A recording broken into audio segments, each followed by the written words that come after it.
راستے کے حقوق میں بھی یہ چیز داخل ہے، یہ روایت سے بات واضح ہو جائے گی۔ حضرت ابو سعید خدری رضی اللہ عنہ نبی کریم صلی اللہ علیہ وسلم سے نقل کرتے ہیں، آپ نے فرمایا تم راستوں میں بیٹھنے سے اجتناب کرو۔ یہ سن کر بعض صحابہ نے عرض کیا یا رسول اللہ، ہمارے لیے راستوں میں بیٹھنے کے علاوہ اور کوئی چارہ نہیں ہے، اس لیے ہم راستوں میں بیٹھ کر باتیں کرتے ہیں،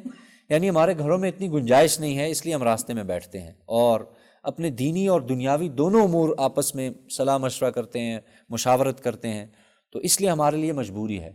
پھر آپ علیہ الصلوۃ والسلام نے فرمایا جب تم بیٹھنے کے علاوہ دوسری صورت سے انکار کرتے ہو، یعنی جب تم مجبور ہو، اگر کوئی مجبوری میں بیٹھنا پڑ ہی گیا ہے تو پھر راستے کا حق ادا کرو۔ صحابہ نے عرض کیا یا رسول اللہ راستے کا حق کیا ہے؟ آپ نے فرمایا سب سے پہلا حق یہ ہے کہ نگاہ نیچی رکھو، نیچی یعنی حرام چیزوں پر نظر نہ ڈالو۔ دوسرا آپ نے فرمایا ایذا رسانی سے بعض، کسی کو نقصان پہنچانے سے، کسی کو تکلیف پہنچانے، آپ کے بیٹھنے سے اگر کسی کو تکلیف ہو رہی ہے تو اب آپ وہاں سے اٹھ جائیں، آپ کے بیٹھنے سے کوئی اور مسائل پیش آ رہے ہیں وہاں سے اٹھ جائیں، یہ ہے ایذا رسانی۔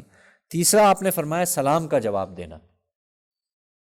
اور چوتھا آپ نے فرمایا لوگوں کو اچھی باتوں کا حکم کرنا اور بری باتوں سے منع کرنا۔ یہ آپ علیہ السلام نے اولاً تو بیٹھنا ہی نہیں چاہیے، یعنی یہ کوئی وہ نہیں ہے، لیکن اگر کوئی آدمی کو بہت ہی یعنی اس بعض دفعہ دیکھا ہے بجلی نہیں ہے، گرمی ہے، یا کوئی اور مسائل ہیں، گھر میں مہمان کی جگہ نہیں ہے، تو اگر کوئی آدمی بیٹھتا بھی ہے تو کم سے کم ان باتوں کا ضرور خیال رکھے کہ بھئی راستے کے بیٹھنے کے بھی کچھ آپ علیہ السلام نے آداب سکھائے ہیں۔